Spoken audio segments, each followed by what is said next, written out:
In the 1970s, Venezuela could boast of being one of only two democracies on the continent.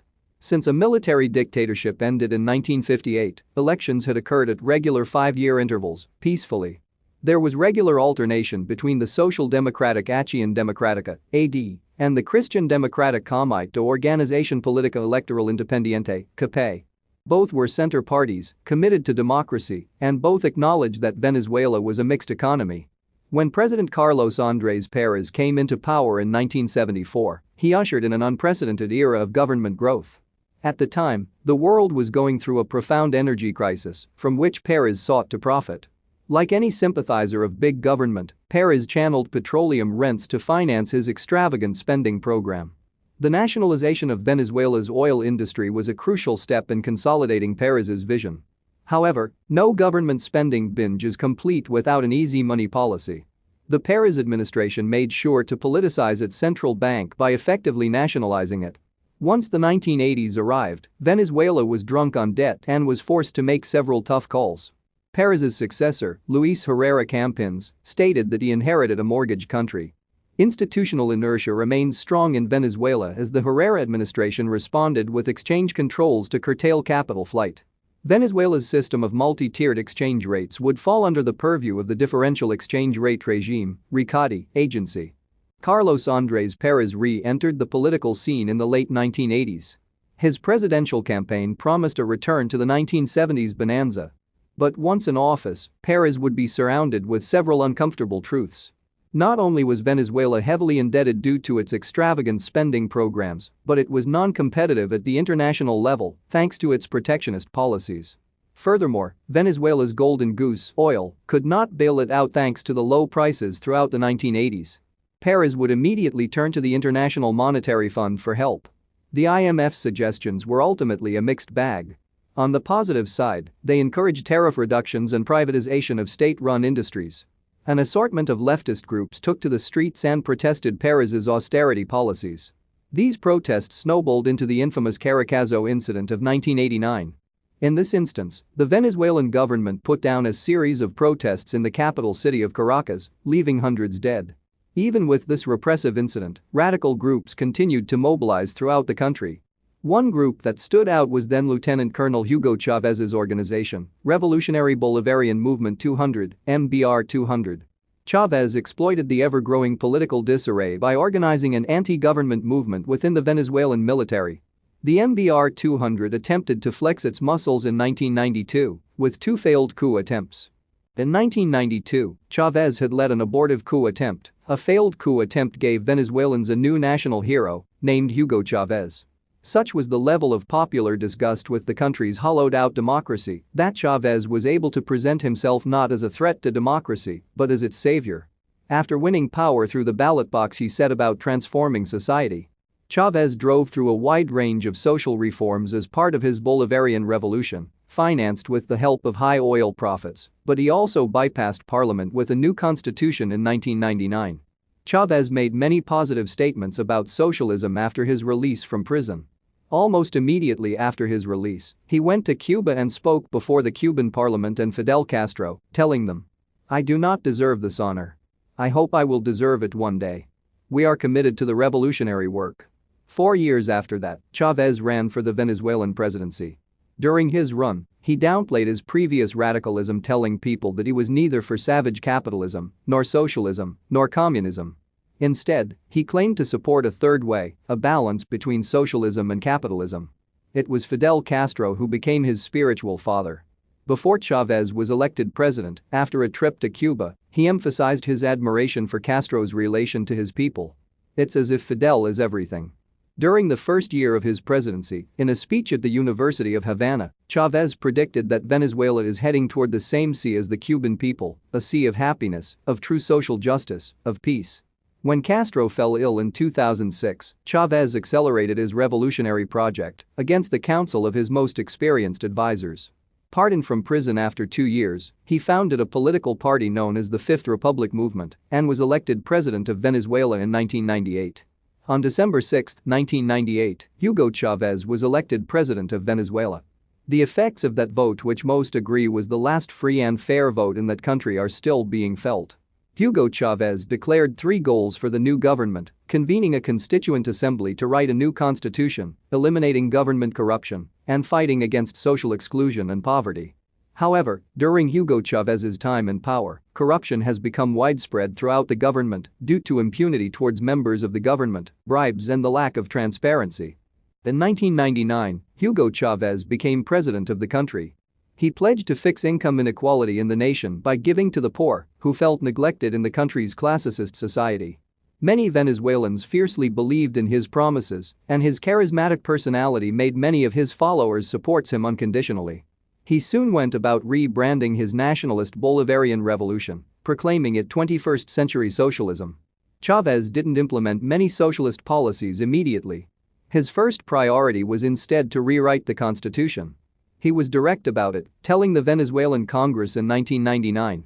The constitution, and with it the ill-fated political system to which it gave birth 40 years ago, has to die. It is going to die, sirs, accept it. He was elected president only 6 years after the coup attempt. Pointing out the endemic corruption of the traditional party leaders, he attacked the constitution as the creation of those corrupt leaders and convened a popular assembly to write a new one. That assembly consisted of 121 Chavez supporters out of 131 members. Attacks on the independent judiciary soon followed. Within a year, the Chief Justice resigned, saying the Supreme Court should commit suicide instead of waiting to be killed. The constitution that emerged from the rubber stamp assembly is a dictator's dream. Venezuela's president has the right to dissolve Congress, dissolve the Supreme Court, dissolve state legislatures, and dismiss governors. Congressional acts can be easily overturned by plebiscite. The presidential term was extended, with immediate re-election. Chavez succeeded in rewriting the constitution, which came with new rights to things like free government-provided healthcare, college, and social justice. The constitution passed a popular vote easily, with 72% of the vote. No matter how apologists of Venezuela's democratic era, 1958 to 1998, slice it, its political class delivered suboptimal results. By the time Chavez entered the political ring, Venezuela was ripe for the taking. Its disillusioned masses were looking for a savior outside of the political status quo, and Chavez fit the bill. At first, Chavez masked his radical Marxist intentions by positioning himself as an anti-corruption candidate. However, his actions betrayed his neutral rhetoric. Out-and-out Marxists would join Chavez's brain trust and move him towards radical socialism once in office. Sadly, Venezuela's fed-up voters were not aware of this when they casted their ballots for Chavez. Unbeknownst to them, Chavez was about to take Venezuela on a dangerous ride. Increasing oil prices in the early 2000s led to levels of funds not seen in Venezuela since the 1980s. Intending to maintain political power through social programs, Hugo Chavez established Bolivarian missions aimed at providing public services to improve economic, cultural, and social conditions. According to Corrales and Penfold, aid was disbursed to some of the poor, and more gravely, in a way that ended up helping the president and his allies and cronies more than anyone else. The missions entailed the construction of thousands of free medical clinics for the poor and the enactment of food and housing subsidies. A 2010 OAS report indicated achievements in addressing illiteracy, healthcare and poverty, and economic and social advances. The quality of life for Venezuelans had also improved according to a UN index. In 2000, the pro-Chavez National Assembly granted President Chavez emergency powers and the ability to rule by decree through an enabling act to tend to the poor state of the economy. On 13 November 2001, Chavez passed a package of 49 laws using the Enabling Act, which was set to expire the following day, such as rearranging public ministries while also changing major laws in the government, oil businesses and land usage without approval of the National Assembly. Upon securing the presidency, Chavez wasted no time selling Venezuela's sovereignty to Cuban interests. Every attempt to counter the regime's brutality was met with repression, imprisonment, starvation, and forced exile. From the judiciary to the Electoral Commission, the regime's control of the state became total and uncompromising. In 2001, relations between the media and Chavez deteriorated quickly. The Chavez-controlled Supreme Court ruled in June 2001 that the media could be held accountable for half-truths, a ruling which Chavez used to threaten media organizations by saying he would be revoking their licenses. As confirmations began to grow, both parties became more biased, with media owners down to reporters feeling threatened, with Chavez even calling out individual journalists by name in speeches. Chávez's opposition originated from the response to the Cubanization of Venezuela, when mothers realized that the new textbooks in Venezuela were really Cuban books filled with revolutionary propaganda and with different covers, causing them to protest. By the summer months of 2001, the opposition groups grew quickly from concerned mothers to labor unions, business interests, church groups, and right and left-wing political parties who felt that they were being isolated. At the same time, groups supporting Chávez became organized, especially among the poor, with their passion for Chávez bordering idolatry, since he gave them hope and feeling of being valuable. In 2002, Venezuela's military and some of its business leaders ousted President Chávez from power and held him hostage. On 11 April 2002, President Hugo Chavez ousted from office for 47 hours before being restored to power.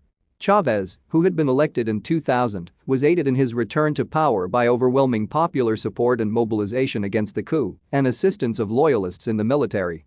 According to the International Institute for Strategic Studies (IS), Chávez's government funded FARC's office in Caracas and gave it access to Venezuela's intelligence services, and said that during the 2002 coup attempt, that FARC also responded to requests from Venezuela's intelligence service to provide training in urban terrorism involving targeted killings and the use of explosives.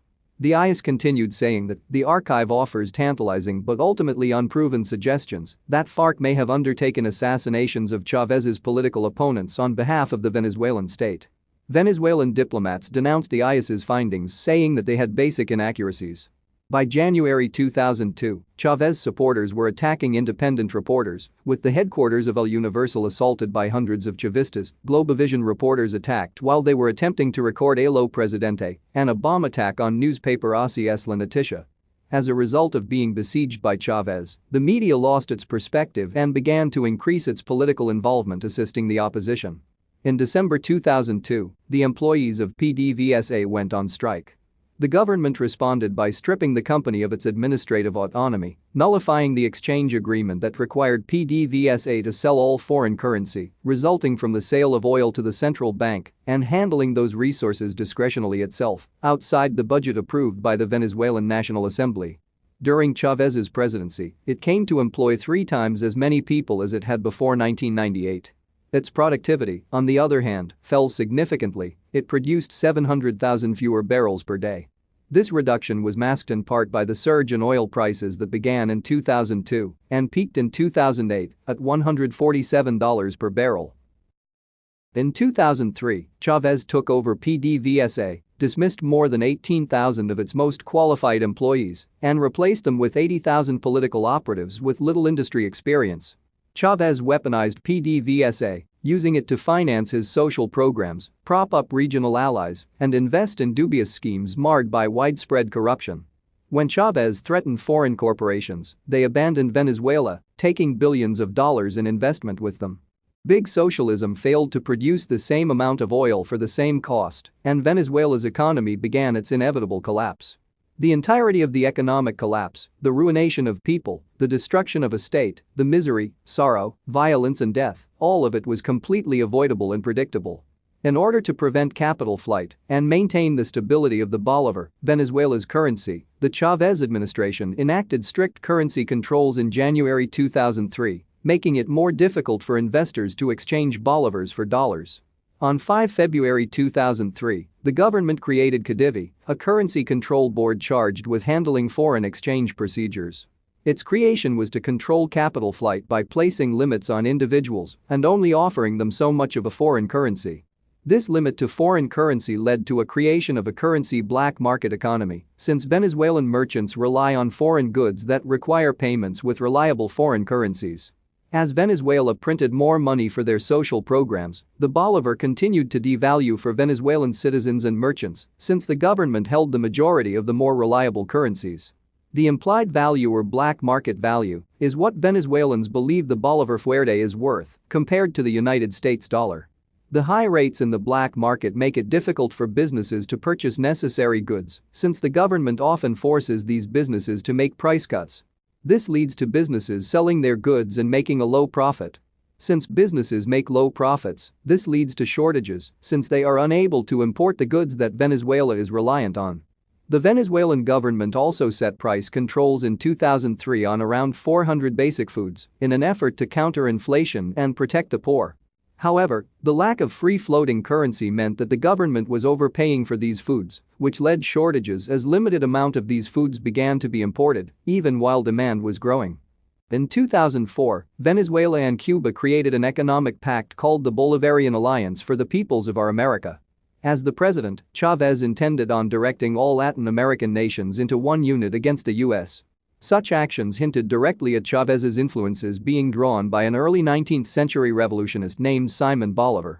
His efforts towards this produced the Bolivarian Alliance for the Peoples of Our America, ALBA, a socialist bloc consisting of leftist Latin American countries. But relations between the U.S. and Venezuela remained close, as the U.S. is still a big consumer of Venezuelan oil. U.S. imports of Venezuelan crude oil and petroleum products averaged nearly 600,000 barrels per day.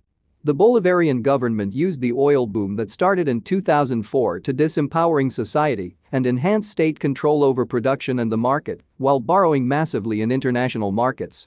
Although state control was detrimental to production, the government could shelter the public from its consequences through subsidized imports, which further damaged domestic production.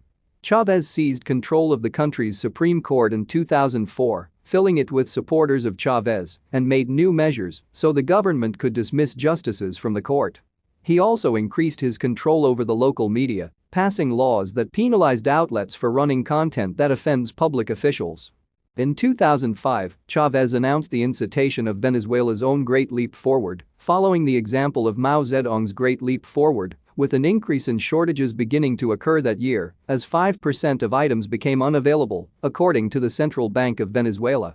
He also set up the Petrocarib, which is an alliance of Caribbean nations with Venezuela, allowing Venezuela to export oil to members of the agreement at discounted rates.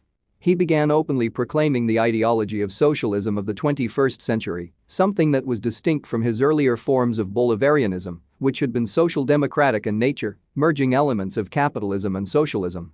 He used this new term to contrast the democratic socialism, which he wanted to promote in Latin America, from the Marxist-Leninist socialism that had been spread by socialist states like the Soviet Union and the People's Republic of China during the 20th century, arguing that the latter had not been truly democratic, suffering from a lack of participatory democracy and an excessively authoritarian governmental structure. Hemos resucitado. Hemos roto las cadenas del colonialismo y estamos despegando hacia nuestro desarrollo integral por el camino del socialismo, que es el camino de la democracia profunda, verdadera. Petróleo, petróleo y petróleo. Y la otra cara de la moneda, miseria, miseria y miseria. Eso no se puede repetir. Debemos revertir lo que se hizo y los proyectos. Este proyecto es proyecto siglo XXI. Este proyecto, uno de los proyectos esenciales de la construcción del socialismo. In 2006, Chávez ran for election on an overtly socialist platform, and soon after he won, he began major seizures of privately owned property. Thousands of private businesses were nationalized, including media outlets, oil and power companies, mines, farms, banks, factories, and grocery stores. The Chávez government began nationalizing several industries as part of its policy of wealth redistribution and reducing the influence of multinational corporations. As a result of these nationalizations, production of goods in Venezuela had dropped. One video shows a shop owner in tears as his business is confiscated for charging higher prices than were allowed. In beginning, Chávez had shown some progress in reducing poverty, something experts say was possible by spending Venezuela's vast oil wealth. Bien bonito. Ese edificio ahí, ¿qué es? Ese es un teatro antiguo, ¿no era? Ajá, pero eso está en manos del gobierno, ¿verdad? Sí, en este momento está en manos. ¿Y este edificio? Es un edificio que tiene comercio privado de joyería. Expropiese, expropiese. De acuerdo. ¿Y aquel edificio allá en la esquina? También son edificios que tienen locales comerciales. Bueno, miren, me decía Jacqueline ahora, en aquella casita que está allá vivió Bolívar recién casado. Esa casita que se ve ahí con 2 balcones. Y ahí lo que están en unos negocios, expropiese. ¿Cómo no, presidente? Este edificio aquí, ¿cuál es?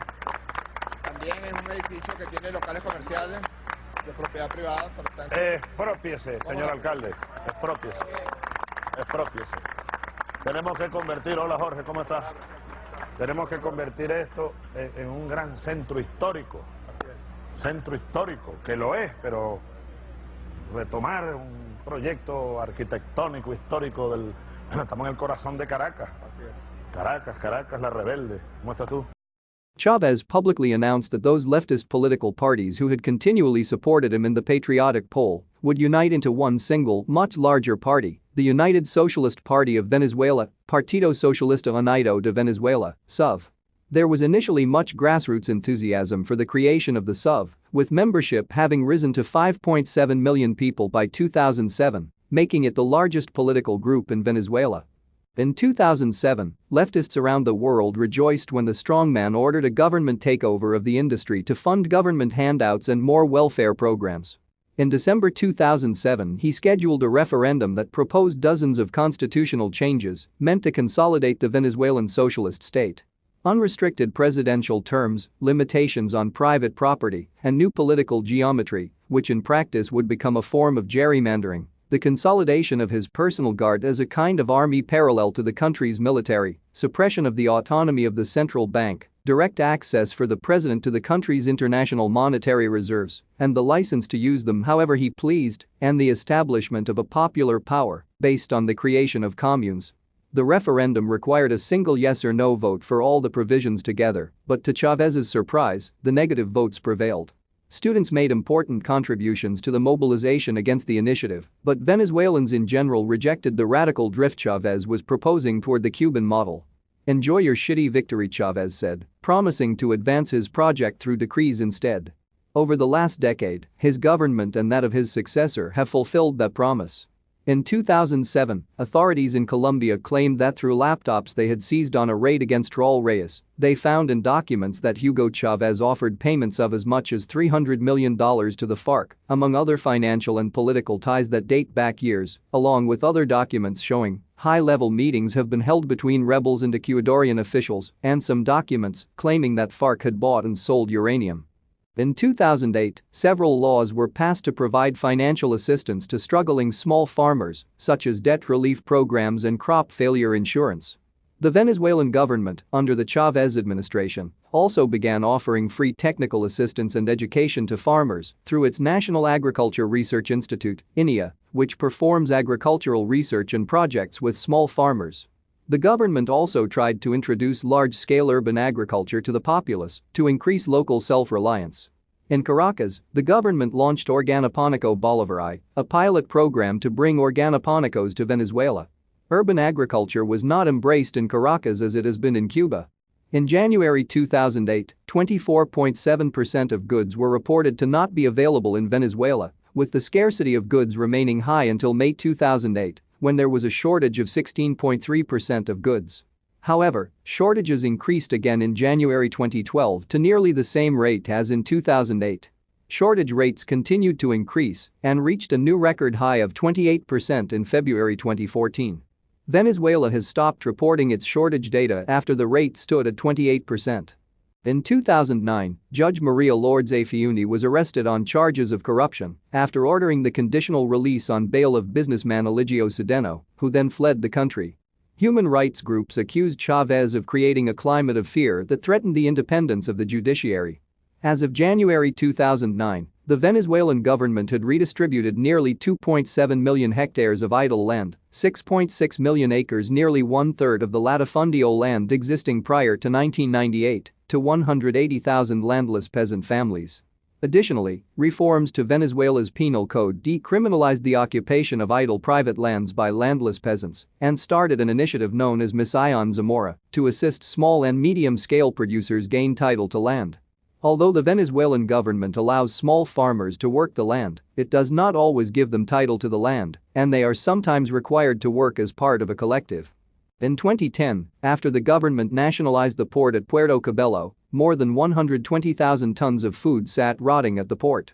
In May 2010, after price controls caused shortages of beef, at least 40 butchers were arrested, and some of them were held at a military base and later strip-searched by police. On 2 June 2010, Chávez declared an economic war due to shortages in Venezuela, arguably beginning the crisis in Bolivarian Venezuela. By the end of Chávez's presidency in the early 2010s, economic actions performed by his government during the preceding decade, such as deficit spending and price controls, proved to be unsustainable, with Venezuela's economy faltering while poverty, inflation and shortages increased. In 2010, Caracas had the highest murder rate in the world. According to the United Nations Office on Drugs and Crime, in 2012, there were 13,080 murders in Venezuela. Under Chávez's administration, crimes were so prevalent that by 2007 the government no longer produced crime data. Homicide rates in Venezuela more than tripled, with one NGO finding the rate to have nearly quadrupled. The majority of the deaths occur in crowded slums in Caracas. The NGO found that the number of homicides in the country increased from 6,000 in 1999 to 24,763 in 2013. In 2010, Caracas had the highest murder rate in the world. In Colombia, the right-wing president was relentlessly hammering the guerrillas. Across the border in Venezuela, Chávez was projecting a much more accepting and forgiving stance toward his fellow leftists. So, naturally, they began moving deeper and deeper into Venezuela. The vast western plains became and remain lawless country. Kidnapping, murder, land invasion, vigilante justice. In September 2010, responding to escalating crime rates in the country, Chávez stated that Venezuela is no more violent than it was when he first took office. In 2011, food prices in Caracas were 9 times higher than when the price controls were put in place and resulted in shortages of cooking oil, chicken, powdered milk, cheese, sugar and meat. In August 2011, Chávez announced that his government would nationalize Venezuela's gold industry, taking it over from Russian-controlled company Resoro, while at the same time also moving the country's gold stocks, which were largely stored in Western banks, to banks in Venezuela's political allies like Russia, China and Brazil. Chávez eliminated the Metropolitan Police in 2011, turning security over to the colectivos in some Caracas barrios. Some weapons given to the groups include assault rifles, submachine guns and grenades. Despite the Venezuelan government's statements saying that only official authorities can carry weapons for the defense of Venezuela, colectivos are armed with automatic rifles such as AK-47s, submachine guns, fragmentation grenades, and tear gas. By 2011, there was a housing shortage of 2 million homes, with nearly 20 prime developments being slums in Caracas, seen above El Paraíso tunnel occupied by squatters, following Chávez's call for the poor to occupy unused land. In 2012, the World Bank also explained that Venezuela's economy is extremely vulnerable to changes in oil prices since in 2012, 96% of the country's exports and nearly half of its fiscal revenue relied on oil production, while by 2008, according to Foreign Policy, exports of everything but oil collapsed.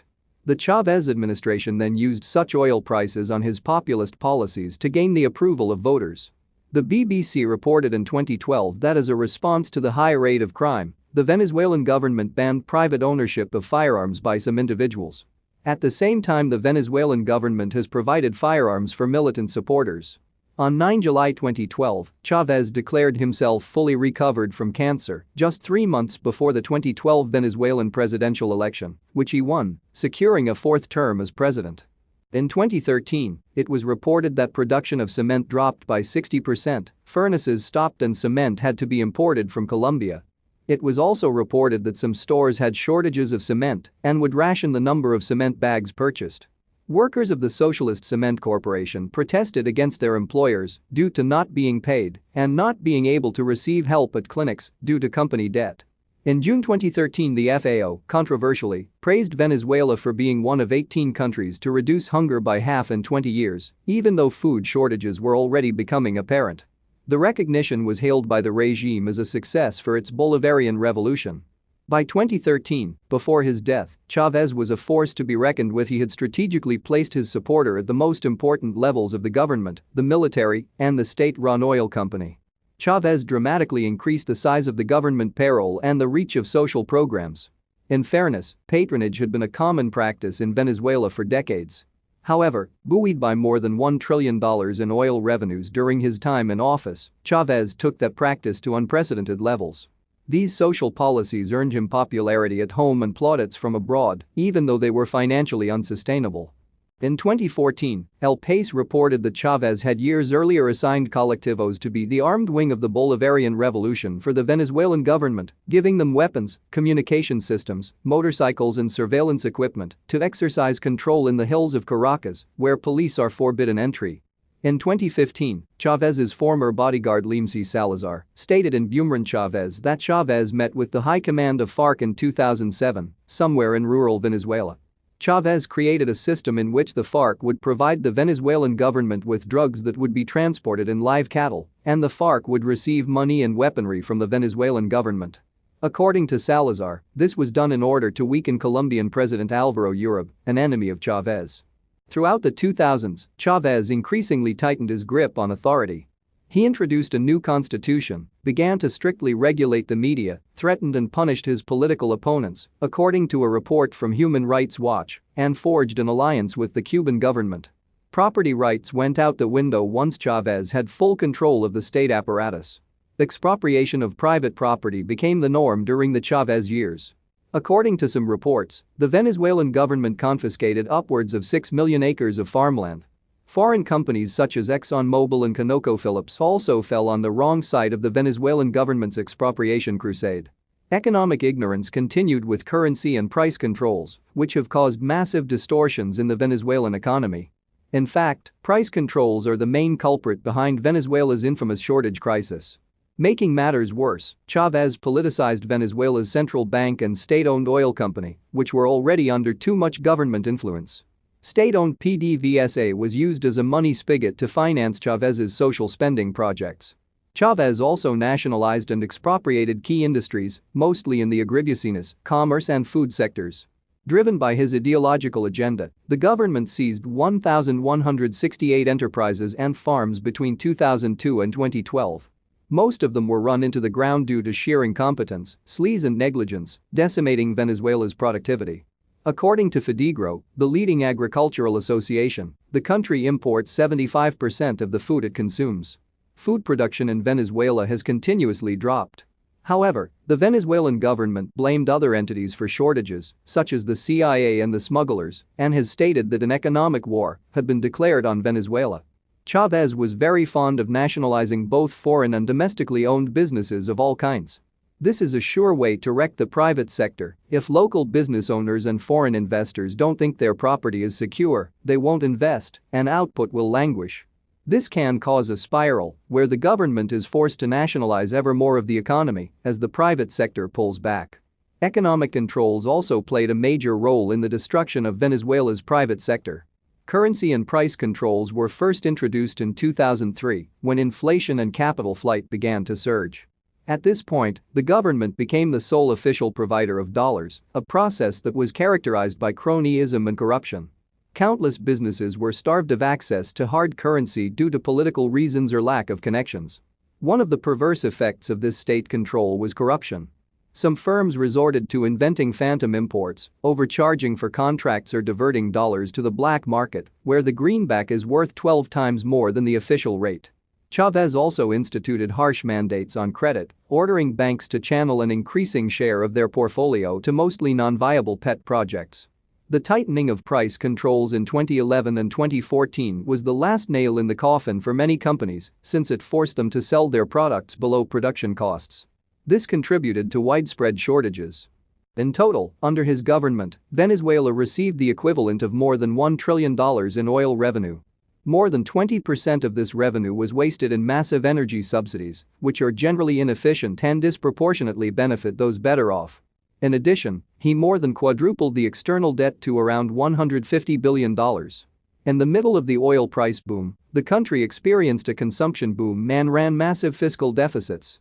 In the short term, this resulted in a significant reduction in poverty and boosted the president's popularity. But economic growth was the lowest in South America. All of Chávez's efforts earned him a great reputation, especially with the poor. Much of his time as president was spent helping the poor by providing subsidized food, housing and education and healthcare programs. The fruits of his labor find expression in a poverty rate of 30% at the time of his death, as opposed to 50% at the time of assuming office. To become a political heir to Castro, Chávez aspired to transform himself into the leader of 21st-century socialism to become everything. He wanted to remain in power until 2030, when he would celebrate his 76th birthday and the 200th anniversary of the death of Bolivar. It was a wager Chavez would lose. Diagnosed with cancer, he died in Caracas on March 5, 2013, after undergoing long and somewhat mysterious treatments in Havana. Before Chavez died of cancer in 2013, he named Nicolas Maduro as his successor. A former bus driver who later became foreign minister and vice president, Maduro was Chavez's right-hand man for most of his presidency. Although Chavez died in 2013, his tyrannical socialist system lives on with his successor Nicolas Maduro. Maduro has continued Chavez's policy of plundering PDVSA, stripping it of investment, sacking experienced managers, and replacing them with sycophantic military officers. The moment Nicolas Maduro moved on to the international stage. Under such circumstances as would require new elections to be called, as stated by the Constitution, choose Nicolas Maduro as President of the Bolivarian Republic of Venezuela.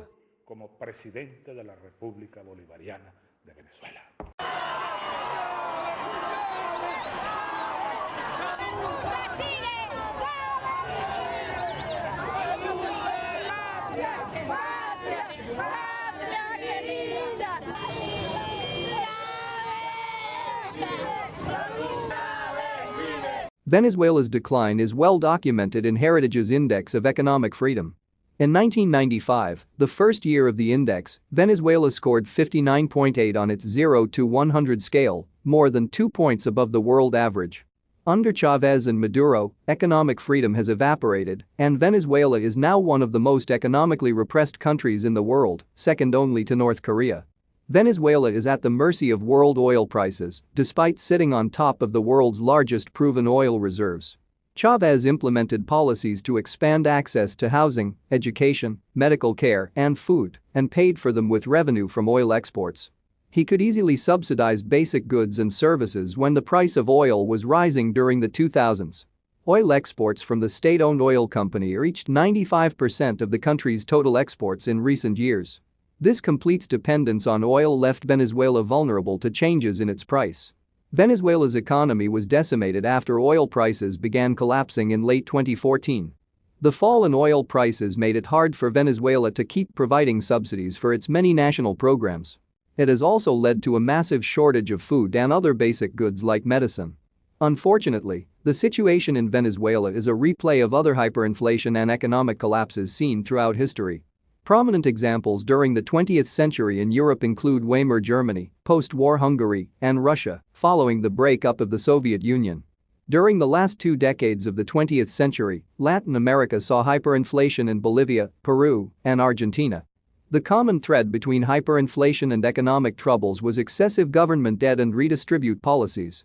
Any government that pursues a policy of printing money, borrowing, and expropriation will harm the economy. When private market incentives are destroyed, the economy follows suit. One might expect that having one of the largest reserves of crude in the world would be a blessing. Instead, Venezuela has turned natural resource wealth into a curse.